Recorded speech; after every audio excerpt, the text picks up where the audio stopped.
నిన్న BRS working committee president KTR చేసినటువంటి వ్యాఖ్యలు అందరికీ తెలిసిందే. జగన్మోహన్ రెడ్డి భారీ స్థాయిలో సంక్షేమ పథకాలు ఇచ్చి కూడా ఓడిపోవటం అనేది ఆశ్చర్యాన్ని కలిగించింది అని చెప్పి ఆయన చెప్పారు. అంతేకాకుండా ఓడిపోయినప్పటికీ కూడా 40% ఓట్లు అయితే సంపాదించుకోగలిగారని చెప్పారు. ఇది కాకుండా నిత్యం ప్రజల్లో ఉండేటువంటి ఎమ్మెల్యే కేతిరెడ్డి వెంకట్రామరెడ్డి ఓడిపోవటం అనేది ఇంకా బాధ కలిగించింది అని చెప్పి ఆయన చెప్పడం జరిగింది. సో దీనికి సంబంధించే టీడీపీ నేత సర్వేపల్లి ఎమ్మెల్యే సోమిరెడ్డి చంద్రమోహన్ రెడ్డి స్పందించడం జరిగింది. ఆయన ఒక ట్వీట్ పెట్టారు. ట్వీట్లో పెట్టింది ఏంటి అనేది కనుక ఒకసారి పరిశీలించినట్లయితే ఆయన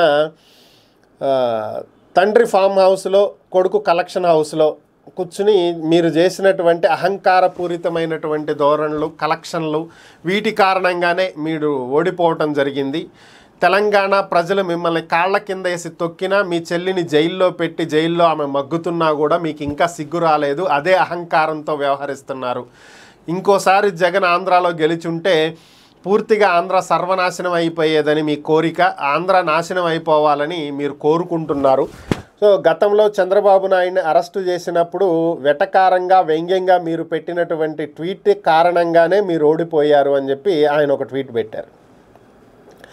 కాకపోతే ఇక్కడ ఒక విషయం అర్థం కానిది ఏంటంటే అక్కడ తెలంగాణ ప్రజలు వాళ్ళని ఎందుకు ఓడించారనేటువంటి విషయం పక్కన పెట్టేసేస్తే చంద్రబాబు నాయుడిని అరెస్టు చేసినప్పుడు వ్యంగ్యంగా ట్వీట్ పెట్టారన్నారు చూడండి. ఈ ఒక్క విషయం గురించి మాట్లాడుకుంటే మరి చంద్రబాబు నాయుడిని అరెస్ట్ చేసినప్పుడు వ్యంగ్యంగా ట్వీట్ పెట్టి సో ఆ ట్వీట్ వల్లే బీఆర్ఎస్ కనుక ఓడిపోయి ఉంటే మరి బీఆర్ఎస్ గెలిచినటువంటి సీట్లన్నీ కూడా హైదరాబాద్, మిగిలినటువంటి జిల్లాల్లో ఎక్కడ బీఆర్ఎస్ గెలవాల.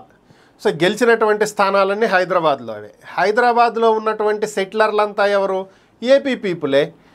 మరి బీఆర్ఎస్ సిటీలో కదా ఓడిపోవాలి, మిగిలినటువంటి తెలంగాణ ప్రాంతాల్లో గెలవాలి.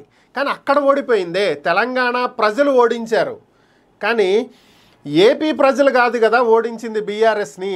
ఏపీ ప్రజలు గెలిపించారే. చంద్రబాబు నాయుడు మీద సింపతి ఉంటే ఎవరికి ఉండాలి? ఏపీ సెటిలర్స్కి ఉండాలి. కానీ వాళ్ళు గెలిపించారు కదా. మరి ఈ చిన్న లాజిక్ని ఎలా మర్చిపోయాడో మాజీ మంత్రి సోమిరెడ్డి చంద్రమోహన్ రెడ్డి అర్థం కావట్లేదు. కానీ ఓవరాల్గా కేటీఆర్కి కౌంటర్ ఇవ్వాలనుకున్నాడు. పాపం లాజిక్ మర్చిపోయి ఆయనకు ఆయనే కౌంటర్ వేసుకున్నట్టు ఉంది ఇది.